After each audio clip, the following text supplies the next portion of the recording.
Doris Jean Heroff is a grants professional from Chicago, and she's here at the 2011 GPA Conference in Las Vegas, and she's agreed to sit down and talk to us for a few minutes. Doris Jean, welcome. So, Thank you. I understand that you've been involved with the GPA for quite a number of years, starting all the way back in about 2004. Yes, I came to my first conference then and pretty much changed my career. Tell me how. Well, I had been doing grants since 1976 as a volunteer, and I'd been doing it for organizations that were small grassroots organizations. I never got any pay. I wrote a lot of proposals. I used to call myself the feminist with files, and I would go to these little rural communities and I would write whatever they needed me to write, and we'd have a program, whatever it took to enrich the community. But once I discovered GPA, I realized that I learned a lot on my own, and I taught myself a lot of things, but there were many areas that I could improve on. And I recently had gotten a new job as a grants manager, and because of that, I was able to network with a lot of people. And in my first 3 months after I came to this conference, I wrote a 3-year strategic plan for my department, and we implemented it, and we enlarged the department.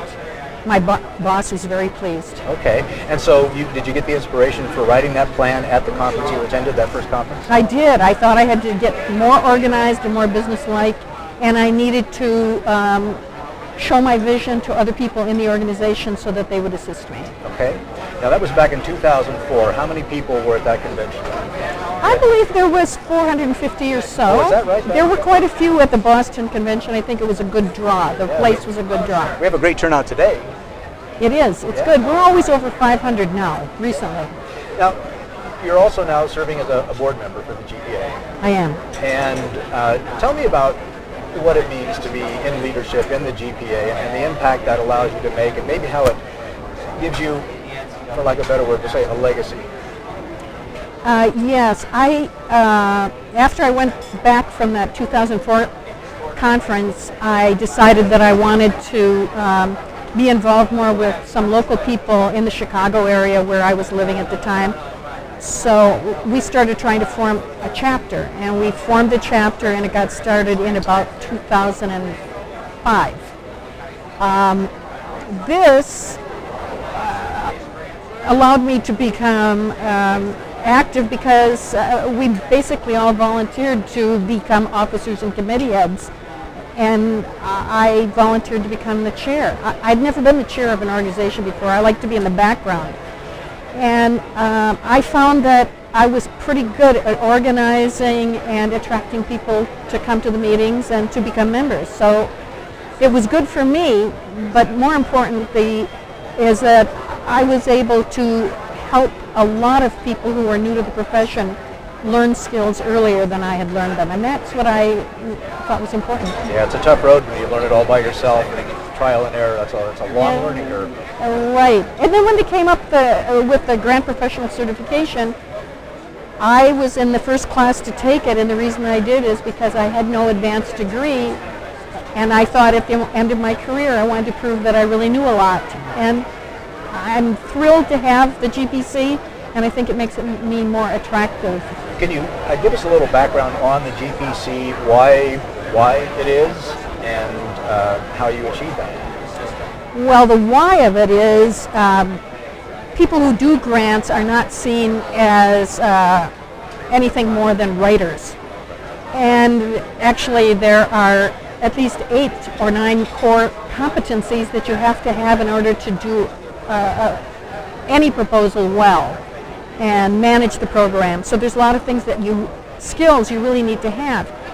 But they're not taught by any other organization, and they're not recognized as a profession. You're usually seen as an adjunct to some other department, whether it's the comptrollers, the finance, the fundraisers. And the fundraisers make the big money, and partly it's because no one knows how much there is to do as a grant writer or a grants manager. So if you were to meet a new grants professional today, somebody right out of school, full of passion, full of vigor, what would you suggest they do with their career?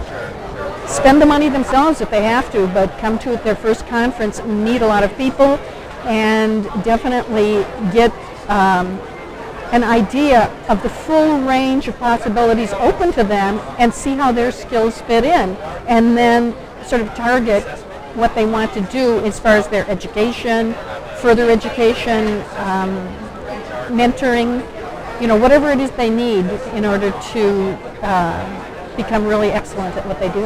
Have you seen any young people move into leadership positions in the GPA? Oh, definitely. Young people are very much encouraged, I think. I personally have brought quite a few students in, and we've had interns, and at my organization, we paid for their membership, and we give scholarships out for them to attend. We have a chapter scholarship in Chicago, so they can attend this conference. About that. One last question, if I may. 20 years from now, you're sitting on your porch watching the sunset in your rocking chair, and you're thinking back to that real shining moment in your advanced career.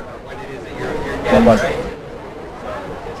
It was starting a shelter for battered women Really? in a small town in northern Minnesota. That was the most important thing I've ever done. All right. Well, thanks for being with us today. Well, thank Thank you, everybody, for watching. We'll see you on another episode soon.